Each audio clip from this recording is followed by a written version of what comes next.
Welcome to the GDPR Weekly Show, one of the top 5 GDPR podcasts worldwide. Here is what's coming up in this week's episode. Welcome to episode 184 of the GDPR Weekly Show. We begin this week with a few words about the crisis in Ukraine. And then following on from that, we take a look at the stance taken by different groups of hackers as to which side they're coming down on, whether they're on Russia's side or whether they're on the side of Ukraine. Then we return to Switzerland with news of a massive data leak at Credit Suisse. And then to the UK, where Redcar and Cleveland Borough Council have had a number of data breaches. We then travel across the Pennines to Preston, where there's been a massive NHS data breach. And then up to Scotland, where in Hamilton we have the really unusual case of a Scottish police officer who's on trial accused of accessing their own case file. We then travel to South Africa, where Absa has released details that their data breach has affected more customers than originally thought. And then to Canada, where there's been another data breach linked to the Freedom Convoy and donations via Givesendgo. We then travel to Ireland, and we look at some highlights from the DPC's Annual Report. And then to America and to New York, where Deloitte has agreed to a settlement to resolve class actions after data breach claims. We then travel to Australia, where the biannual report from the Australian Information Commissioner. And we then return to America and to Washington State, where Seattle healthcare group CMAR is facing a class action after a data breach. We then travel across America to Oklahoma, where the DNA data of sexual assault victims has been exposed in a data breach. And then remaining in America, we go to Arkansas, where Advantage Title and Escrow have had a data breach. We then look at a new feature from Google called Checks, which offers auto GDPR compliance checking for mobile app developers. And then finally this week, we return to Ireland and the Irish DPC, where Helen Dixon has called for meaningful comparisons to be made between different DPAs and their success in implementing GDPR. So as always, a mixed range of articles for you this week. We do hope that you find the information in the articles useful and informative. As always, we do really value your feedback. So if you have any feedback for us, please do email us at feedback@gdprweeklyshow.com. We do read every single piece of feedback we receive, but unfortunately due to the volume of feedback, it's not always possible for us to respond to each piece of feedback individually. We are exhibiting at Business Revival, Excel Centre London, on 9th and 10th March. Stand 67. Come along and say hello. You probably won't be surprised to learn that we start this week looking at the events in Ukraine.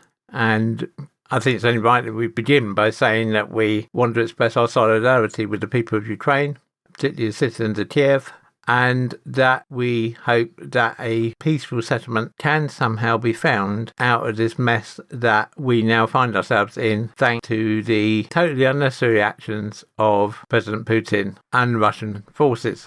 This week, the National Cybersecurity Centre has issued a warning to all businesses throughout the UK to be ultra aware of the increased likelihood of cyber attack on UK digital infrastructure. So if you only do one thing this week, in the interest of everyone, please do make sure that your antivirus and anti-malware software is up to date and that you are keeping it regularly updated with fixes and patches, because this is a changing environment from 1 hour to the next, let alone 1 day to the next. And it is important that we all do our bit to try and minimise the opportunities for malware or viruses to take effect during this period.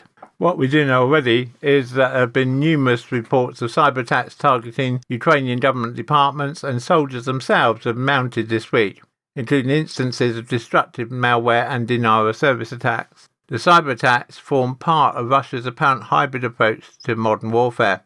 Even before the physical invasion, early indications Russia was planning an invasion of Ukraine have been monitored for months, and the event seemed increasingly likely after Western leaders failed to reach an agreement with Russia during the set negotiations held in January. Cybersecurity research organisation ESET said on Wednesday that it observed data showing wiper malware had been deployed on hundreds of machines in Ukraine. The research group said data from the observed malware sample, first gathered on Wednesday afternoon, indicated it may have been created in December 2021. The finding indicates that Russia may have been planning these attacks for months. ESET said further investigation revealed that the attackers had likely taken control of the Active Directory server in victims' machines. The wiper malware appeared to be dropped via default domain policy, it said. ESET's findings were also corroborated by Semantic Threat Intelligence Group. The wiper works by abusing legitimate drivers from the ESA partition management software in order to corrupt data before rebooting the machine as a final measure. According to a deeper analysis by Cisco, the wiper, dubbed Hermetic Wiper, starts by enumerating the system's physical drives and corrupting the first 512 bytes to destroy the master boot record, ensuring the PC will not function properly even if the malware fails partway through its process. Hermetic Wiper will then analyse the individual partitions, disable the volume shadow copy service, and then deploy different destructive mechanisms depending on the drive type, whether it's either FAT or NTFS. Various housekeeping files will also be targeted. It will then wait for all sleeping threads to complete before rebooting the machine to complete the wiping process. Wiper malware was one of the key trends expected to define cyber warfare in 2022, as outlined by Meir Horowitz, Director of Threat Intelligence and Research Products at Checkpoint. In some cases, especially around hacktivists, they don't really want to invest in doing all the encryption involved in ransomware. It's much easier to ruin the machines, not being able to restore them. Wipers are also very relevant when it comes to hacktivists, and we're seeing more cyber hacktivists these days, so we'll probably see more wipers as well. Reports also suggest that a number of Ukrainian government departments have been hit by distributed denial of service or DDoS attacks over the past few weeks, with another surge occurring on Wednesday. According to web monitoring outfit NetBlocks, the websites belong to Ukraine's Ministry of Foreign Affairs, Ministry of Defence, Ministry of Internal Affairs, the Security Service of Ukraine, and the Cabinet of Ministers all experienced disruptions on Wednesday. All websites seem to be operational at the time of doing the broadcast, other than the Security Service of Ukraine, which appears to still be suffering an outage. The websites for Ukraine's Ministry of Defence and Ministry of Internal Affairs both seem to be actively under protection from Cloudflare, as its DDoS protections landing page appears before loading the website. The country's Centre for Strategic Communications is also seemingly protected. As reported by wider media outlets, Cloudflare said it had seen an uptick in activity in the past week, although the company said that the size of the attacks aren't as big as some it's had to deal with in the past. John Graham Cummings, CTO at Cloudflare, said the internet continues to operate in Ukraine for the most part. We saw an increase in internet use after 0330, perhaps indicating Ukrainians using the internet for news and information. Currently, we're seeing about 80% of the load we normally see in Ukraine. There's been a small uptick in cyber attacks against Ukrainian websites, particularly government websites, he added. Cloudflare data shows inconsistent increases in traffic against Ukraine starting from December last year and eventually peaking on the 27th of January 2022. Traffic into Ukraine was around twice as high between December 2021 and January 2022 compared to the same period in 2020 to 2021, and around 4 times more than the same period a year earlier than that. The Ministry of Defence in Ukraine confirmed its website was probably attacked by a distributed denial of service attack. An excessive number of requests per second were recorded, it said. Government departments also said they will be continuing communications on social media amid mounting attempts to disrupt the typical official channels. This week's distributed denial of service attacks follow a number of incidents that occurred between the 15th and 16th of February, which saw the Ukrainian banking sector targeted with similar denial of service attacks. The UK's Foreign, Commonwealth and Development Office, the FCDO, and the National Cyber Security Centre, NCSC, together officially attributed the attacks to the Russian Main Intelligence Directorate, GRU, saying it was almost certainly involved. The attack showed a continued disregard for Ukrainian sovereignty. This activity is yet another example of Russia's aggressive acts towards Ukraine, said an FCDO spokesperson. However, there has also been some activity the other way. Russia's military website, mil.ru, experienced an outage today. It announced an invasion, and further reports showed it's returning a 418 error, suggesting Russia has closed off the access to the website for users outside of the country. Ukraine officially confirmed Russia had invaded as of Thursday morning, but there's currently no official indication that Ukraine has launched retaliatory cyber attacks against Russia. Although a senior Ukrainian Defence Ministry official is thought to have instructed private sector cyber security partners to rally groups of ethical hackers to launch an offensive against Russia in cyberspace on behalf of the Ukrainian government. Enthusiastic ethical hackers based in Ukraine were allegedly asked to enrol in the initiative via a Google Docs form listing their areas of expertise and professional preferences. They would then be separated into teams dedicated to attack and defence, the latter of which would be charged with protecting critical infrastructure.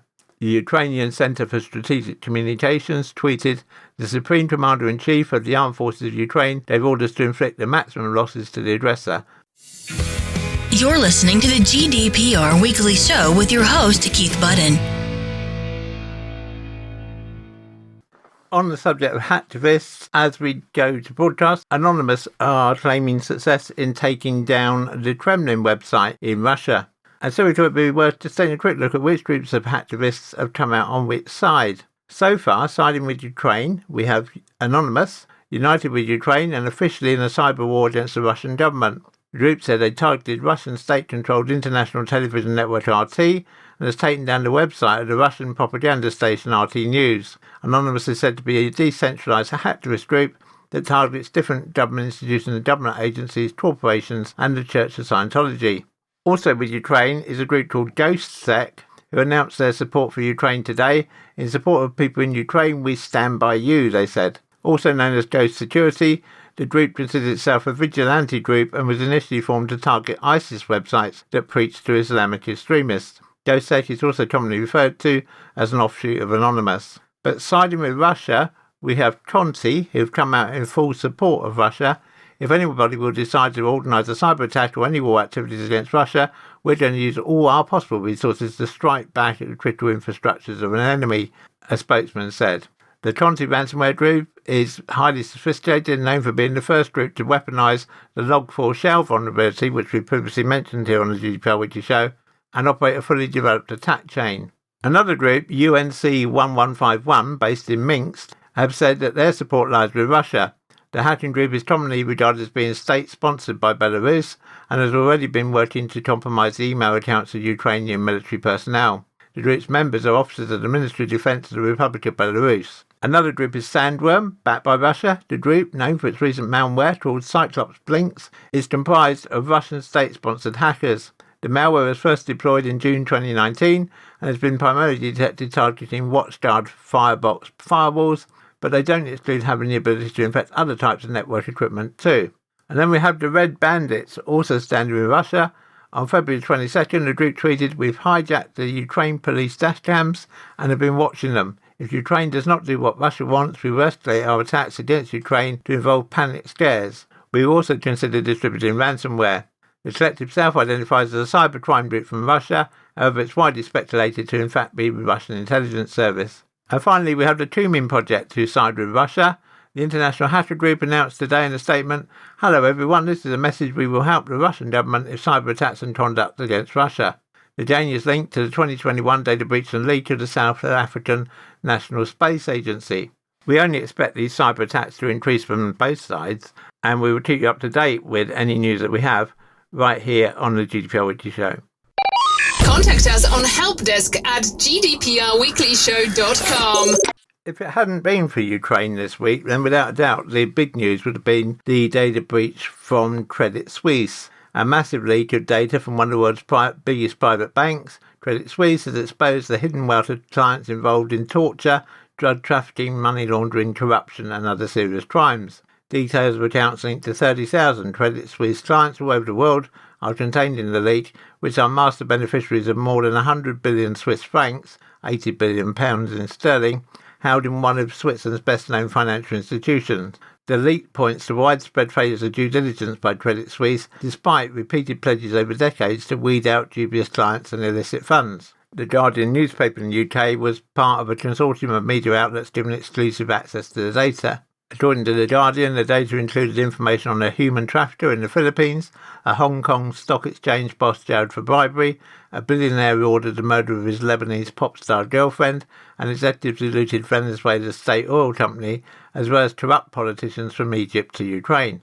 One Vatican-owned account in the data was used to spend €350 million, or £290 million, in an allegedly fraudulent investment in London property that is the centre of an ongoing criminal trial of several defendants, including a Roman Catholic cardinal. A spokesman for Credit Suisse said Credit Suisse strongly rejects the allegations and inferences about the bank's purported business practices. It argued that the matters uncovered by reporters are based on selective information taken out of context, resulting in tendentious interpretations of the bank's business conduct. The bank said the allegations were largely historical, in some instances dating back to a time when laws, practices and expectations of financial institutions were very different from where they are now. While some accounts in the data were opened as far back as the 1940s, more than two-thirds were open since 2000. Many of these were still open well into the last decade, and some of them indeed remain open today.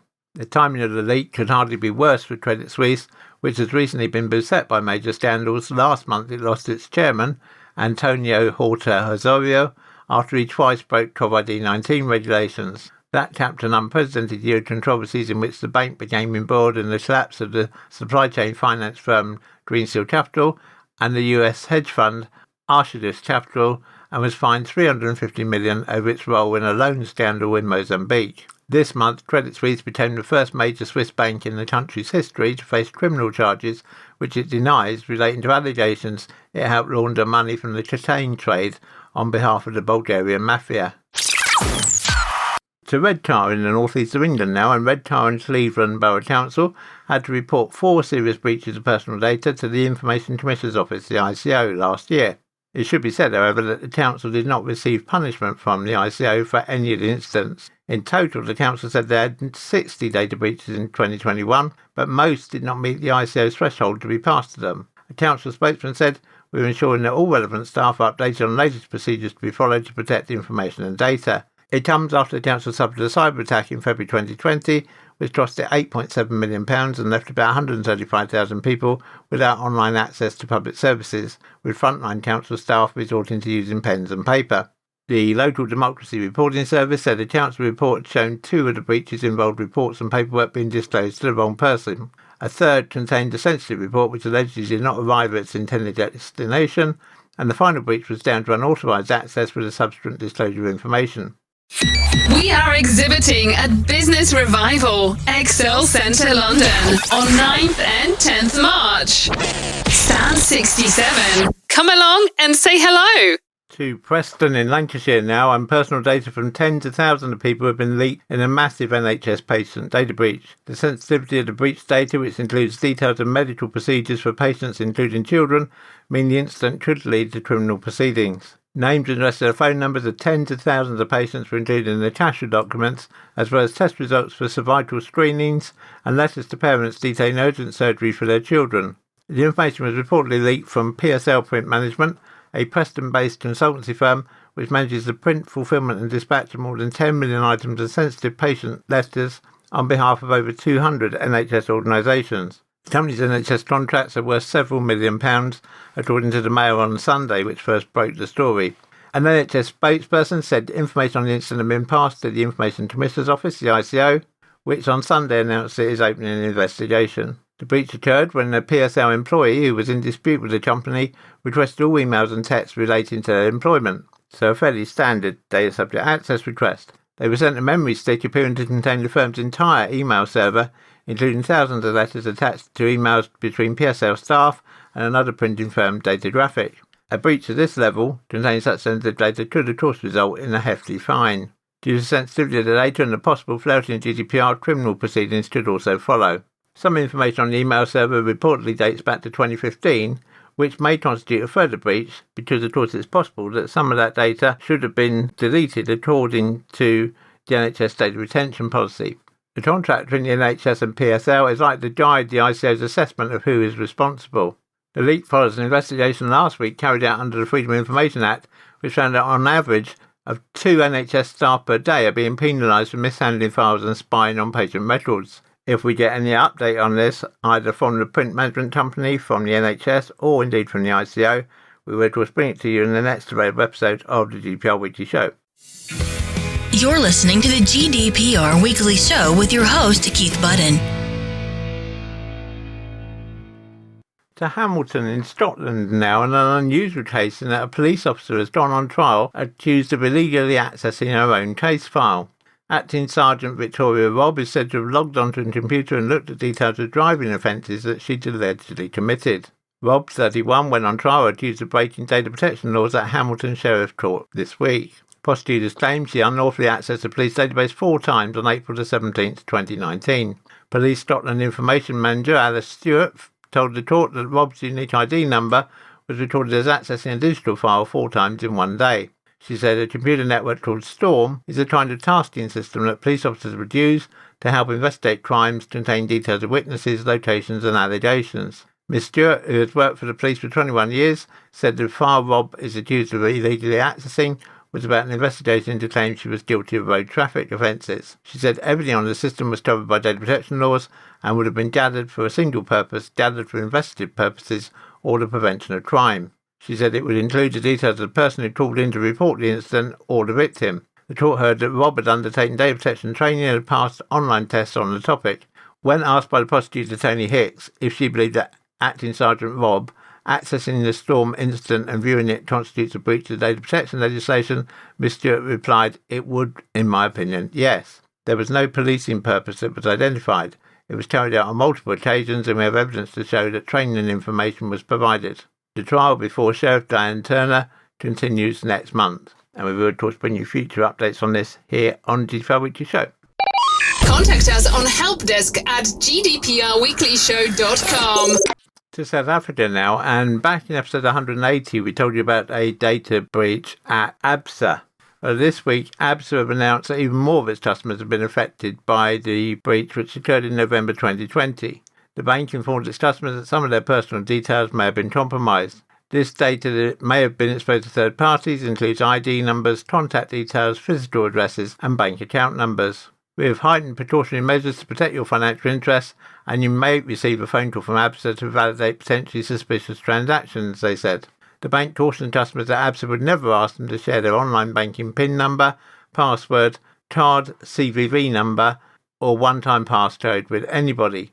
When Absa was first hit by the data breach, financial institutions said only a small percentage of its customers had been affected. According to Absa, the employee responsible had unlawfully made selected customer data available to a small number of external parties. Upon discovering the contravention, Absa secured High Court orders that enabled search and seizure operations at various premises and secured all devices containing the data. The data on these devices was subsequently destroyed, Absa said. Absa said it believed that the data was going to be used for telemarketing purposes and brought criminal charges against the employee. 15 months after the leak, the bank also informed customers that more of them had been affected. If we get any further update on this from Absa, we will of course bring it to you in the next available episode of the GDPR Weekly Show. If you were listening to last week's episode of the GDPR Weekly Show, you may remember we spoke about details of donors to the Freedom Convoy in Canada being leaked. This week, hackers have once again leaked data on donors to the Freedom Convoy fundraiser, hosted by the Christian crowdfunding website Givesendgo. The data provided by the hacker to the Transparency and Journalism Collective DDoS Secrets reveals all names and donation amounts provided by the campaign as of February 23rd, as well as limited credit card data. As we previously reported, a hacker had leaked a downloadable file of the identities of more than 92,000 donors on February 13th. Visitors to Givesendgo's website were redirected to a rogue domain that not only offered a downloadable file of the data, but a long manifesto set to music from the Disney film Frozen 2. The initial leak came just 3 days after the Daily Dot was alerted to serious security issues on Givesendgo's website that saw private documents such as passports and driver's licenses openly exposed. Despite informing the company of the vulnerabilities uncovered by security researchers, Givesendgo co-founder Jacob Wells called the issue fake news. Just 2 days later, on February 15th, an even more devastating leak revealed the entire donor history of every individual who ever used Givesendgo, as well as limited credit card data. The incident finally caused Givesendgo, which had remained quiet on the issues up to that point, to take down its website and release a statement regarding the breach. The company tried to reassure users by claiming it had performed many security audits to ensure the security of the site before bringing it back online. But the new leak not only reveals information on the latest donors, but more of their financial data as well, including the last 4 digits of credit cards and their expiration dates. Analysis of the data also shows that the fundraiser has received more than 10,000 new donations since the initial leak on February 13th. While the initial leak showed the campaign had been given roughly $9.9 million, the new data shows that the Freedom Convoy has now received over $10.6 million. Refund amounts also changed from around $17,000 to nearly $41,000. The hack and leak, which DDoS Secrets is only providing to journalists and researchers given the sensitivity of the data, reveals that Givesendgo's continued security woes have done little to deter the campaign supporters. We've reached out to Givesendgo to see if they were aware of the new hack, and what steps they've taken following its previous security incidents to protect users' data, but they've not come back to us. If we do get any update from Givesendgo, we will of course bring it to you in a future episode of the GDPR Weekly Show. We are exhibiting at Business Revival, Excel Centre London, on 9th and 10th March. Stand 67. Come along and say hello. To Ireland now, and the annual report from the Data Protection Commission, the DPC, which is Ireland's equivalent to our Information Commissioner's Office, showed some of the perils from working from home. An educational institution accidentally shared recordings of student presentations with the students themselves, who were then able to view their lecturers' personal remarks about them, some of which went on to be posted to social media. In that instance, the breach resulted from pandemic restrictions, which saw presentations by students before lectures conducted via video conferencing and recorded in order to enable external examination. That was not intended that students would have access to recordings of their presentations, the report said. In fact, all invited participants, including the students who presented, had access to recordings of their sessions and were automatically emailed a link to the relevant file on the institution's server. It said, as a result, students gained access to lectures, discussions that other students worked, which included personal remarks about some of the students. The case highlights the potential risks posed by the use of video conferencing and similar technologies, the DPC said, and that the organisation in question has since deleted the recordings. That instance is not the only example in the report of educational institutions falling foul of data protection laws in 2021. In the second case study, a university notified the DPC that job applications and CVs it had received ended up dispersed after an employee working from home placed printouts in a recycling bin only for it to blow over in high winds, thus spilling its contents. This was notwithstanding the fact that the university has instructed employees working from home to minimise printing and destroy documents before disposal. The DPC said the matter highlights how controllers, in this case the university, have responsibility to provide appropriate devices such as threaders for employees working remotely to deliver the required standard of protection. And of course that's something that we've mentioned a number of times here on the GDPR Weekly Show over the last 12 months or so. Other case studies are detailed, including an attendee at a funeral complaining to the Commission about their personal data being breached by the parish which had live-streamed the event, a complaint which was not upheld, and an employee complaining to the DPC that their data had been improperly processed by their employer when it used its dispatch system to verify their expense claims. Headline figures from the annual report from the DPC include an increase of 7% in queries and complaints to the regulator in 2021 to 10,888, with 10,645 cases concluded by the Commission over the year. It said just under 52% of complaints, 1,771, were concluded within the same calendar year. For reported breaches, such notifications were down slightly on 2020 figures to 6,549. Of that number, the most frequent cause of reported breaches was an unauthorised disclosure, the report said, which accounted for 71% of all notifications. That's a significant drop from the 86% noted in the previous year. The main topics for queries and complaints, meanwhile, included subject access requests, disclosure, direct marketing, and the right to be forgotten. You're listening to the GDPR Weekly Show with your host, Keith Budden.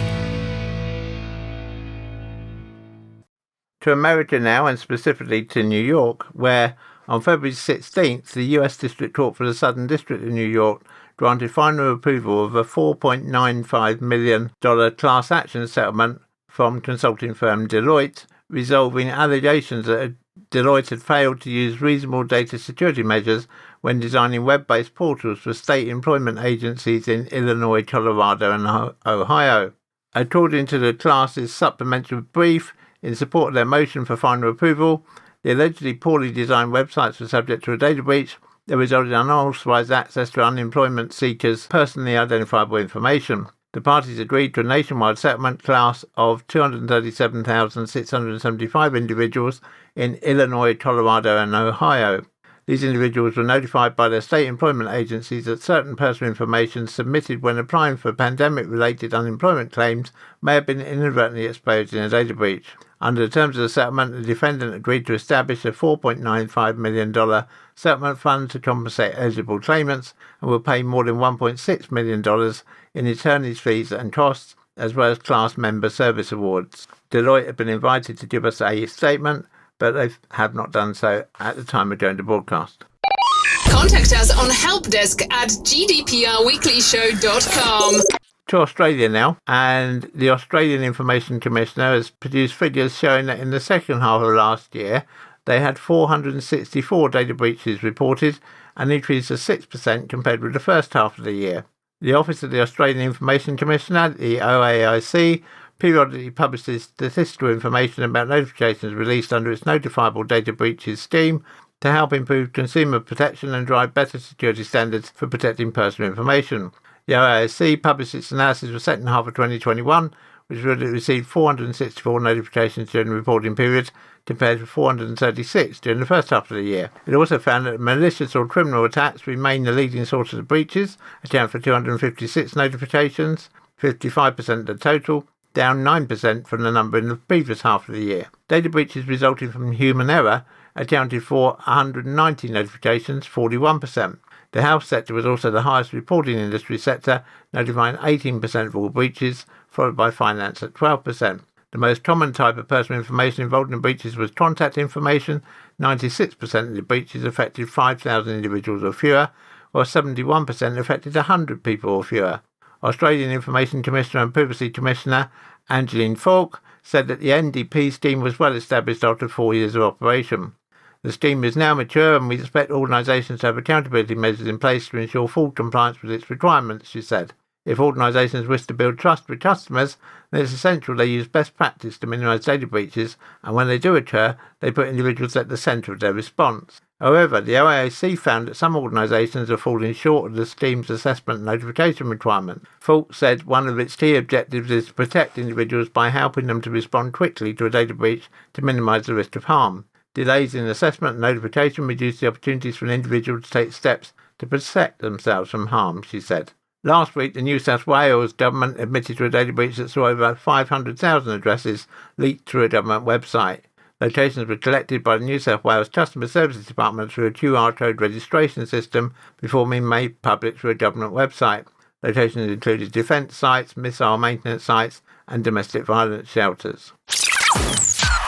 Back to America now, and a Seattle-based healthcare provider is facing a class action lawsuit over a cyber attack in which the protected health information of 688,000 people were exposed. The exfiltration of data from the CMAR community health centres became apparent when files stolen in the attack showed up on the dark data leak website of cybercriminal gang Marquito.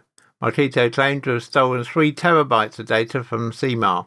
Databreaches.net spotted the leaked files in June 2021 and reported them to CMAR. The healthcare provider waited until October 2021 to notify impacted individuals via a letter. CMAR said hackers had gained access to its network between December 2020 and March 2021. The cybercriminals exploited that access to exfiltrate sensitive data, including names, dates of birth, health information, addresses and social security numbers. In October 2021, the incident was reported to the HHS Office for Civil Rights as a data breach, impacting 688,000 current and former patients. On February the 16th, Alan Hall from Bellingham, Washington, filed a lawsuit against CMR on behalf of himself and others impacted by the data breach. In it, the plaintiffs accused the healthcare provider of negligence and alleged that CMAR failed to implement adequate and reasonable cybersecurity procedures and protocols to protect patient and employee information. CMAR is further accused of caring for sensitive patient data in a reckless manner. Hall alleges that CMAR knew that its computer systems and security practices were inadequate, but failed to disclose his information. He further accuses CMAR of improper monitoring of its network for intrusions. The lawsuit alleges that as a result of the data breach, plaintiff and more than 650,000 class members suffered injury and ascertainable losses in the form of the present and imminent threat of fraud and identity theft, loss of the benefit of their bargain, out-of-pocket expenses, and the value of their time reasonably incurred to remedy or mitigate the effects of the attack, and the loss of value of their personal information. Hall is seeking compensatory damages, nominal damages, reimbursement of out-of-pocket costs and injunctive relief, including improvements to CMAR's data security systems and future annual audits. If we get any further update on this from CMAR, we will of course bring it to you in the next episode of the GDPR Weekly Show. We are exhibiting at Business Revival, Excel Centre London, on 9th and 10th March. Stand 67. Come along and say hello. To Oklahoma now, and the personal data of an unknown number of victims of sexual assault has been exposed following a breach at Oklahoma-based DNA Solutions. The laboratory processed DNA evidence from rape victims known as rape kits for the Oklahoma City Police Department, amongst other clients, over a 2-year period. The breach is said to have taken place last November. The Oklahoma City Police Department was recently made aware that a company that performed forensic testing for the department suffered a network security incident. Captain Valerie Littlejohn of the Oklahoma City Police Department said. She went on to say, DNA Solutions Inc. determined that an unauthorized third party accessed their network and may have compromised certain sensitive personal and house-related information from sexual assault kits sent to them for forensic testing. She added that the department no longer has a contract with the company. The number of people affected isn't known, but the Oklahoma City Police Department says it's written to everybody who supplied a rape kit to DNA Solutions at any time. DNA Solutions blames the breach on an unnamed third-party software. In a statement, the company said, on November the 18th, 2021, our team detected and stopped a network security incident, immediately secured the network environment, and engaged cybersecurity experts to conduct a comprehensive investigation into the extent of the unauthorized activity. During this time, we also notified federal law enforcement about the incident. The investigation determined an unauthorized party had accessed the network through an unknown vulnerability in the third-party software provider's platform and may have compromised certain personal and medical information. The data is believed to include medical information, but did not, says the company, include social security numbers, driver's license information or financial information. Nevertheless, the company says, those people potentially affected should enrol in the credit monitoring and the identity protection services that it is being offered free of charge. DNA Solutions says it's also notified all those who may have been affected by the breach. Protecting data is a responsibility we approach with the utmost seriousness, and we're committed to safeguarding against future threats, the company said. You're listening to the GDPR Weekly Show with your host, Keith Budden. To Arkansas now, and Advantage Title and Escrow, a title company based in Fayetteville, Arkansas, has had a data breach. The company, founded in 2012 and helps buyers of residential and commercial properties through the closing process. Advantage Title also assists customers with the closing of refinancing. The company offers its customers a number of services, including title research, title insurance, and assistance with 1031 tax exchanges. Advantage Title and Escrow has 6 locations across Arkansas, including in Fort Smith, Fayetteville, Hot Springs, Bentonville, Hot Springs Village, and Springdale. According to a letter, Advantage Title and Escrow sent to affected parties, the company recently learned that an unauthorized party gained access to 2 employee email accounts. Upon the company's discovery of unauthorized access, Advantage Title and Escrow secured the employees' email accounts and set out to determine the scope of any compromised information. Subsequently, Advantage Title and Escrow confirmed that sensitive information of certain individuals was available through the employees' email accounts and related attachments between September the 3rd, 2019 and September the 30th, 2019. In February 2022, Advantage Title and Escrow began sending out data breach notification letters to all individuals whose information was compromised as a result of the breach. Individuals who receive an Advantage Title and Escrow data breach notification should take the situation seriously and remain vigilant in checking for any signs of unauthorized activity. Businesses like Advantage Title and Escrow are responsible for protecting the consumer data in their possession. If evidence emerges that Advantage Title and Escrow failed to adequately protect your sensitive information, you may be eligible for financial compensation through a data breach lawsuit. The company stresses that they have no evidence that any of the information taken has been misused. Nevertheless, out of an abundance of caution, they say they want to make their clients aware of the incident. They say to protect their clients from potential misuse of information, they're offering a complimentary 1-year membership to Equifax Credit Watch Gold. Equifax Credit Watch Gold is completely free to the customer, and enrolling in the program will not hurt your credit score.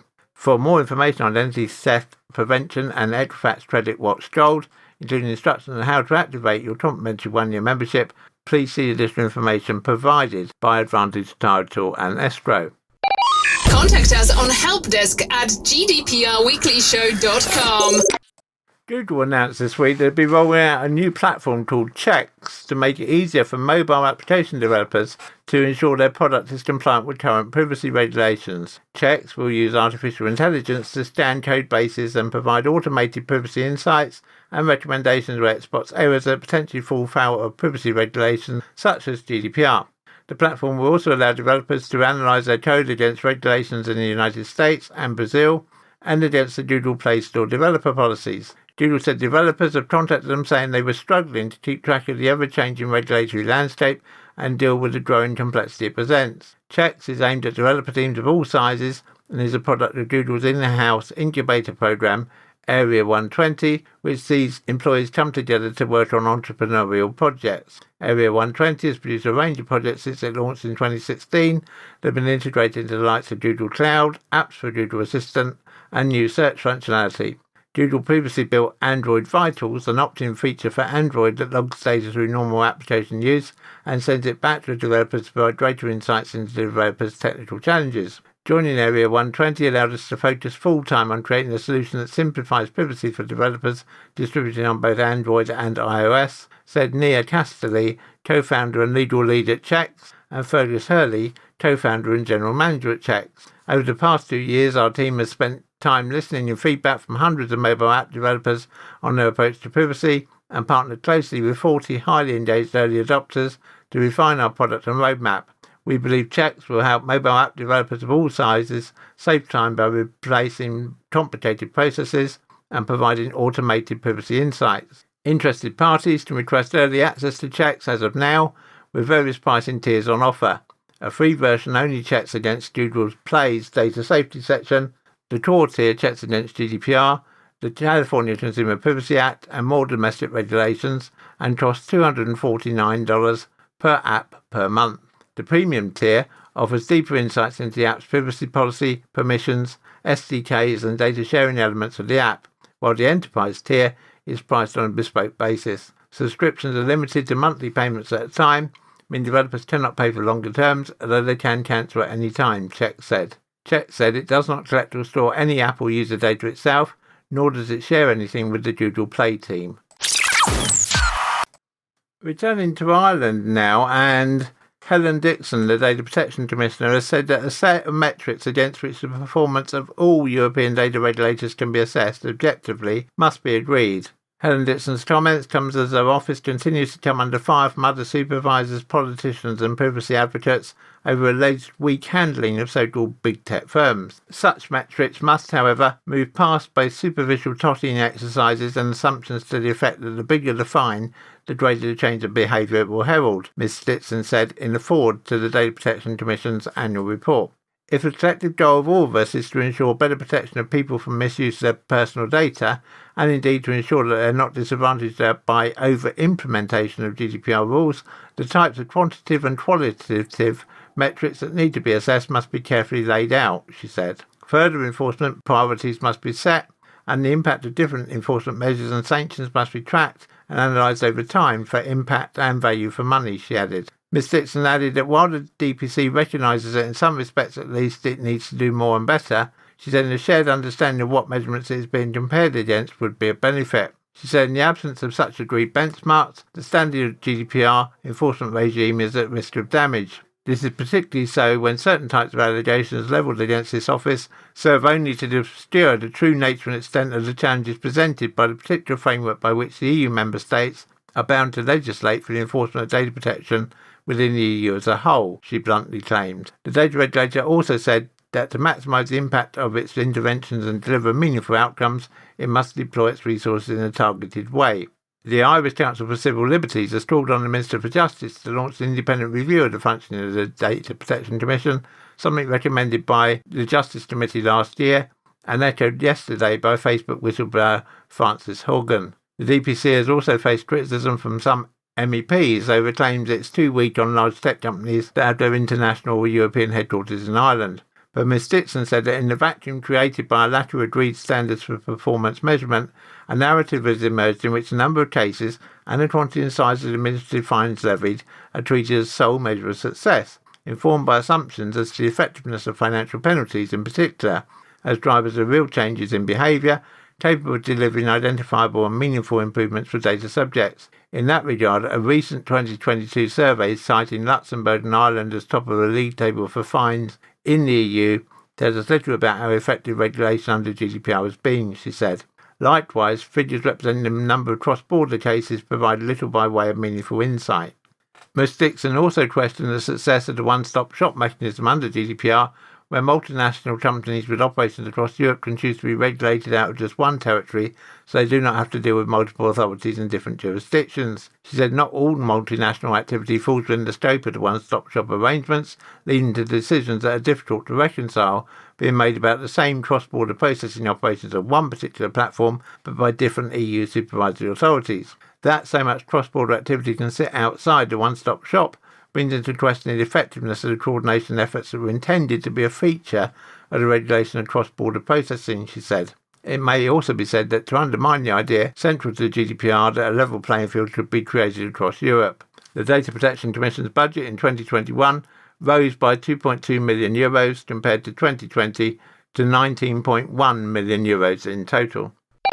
Contact us on helpdesk@gdprweeklyshow.com. The GDPR Weekly Show is an Insurity production. Until next time, bye-bye.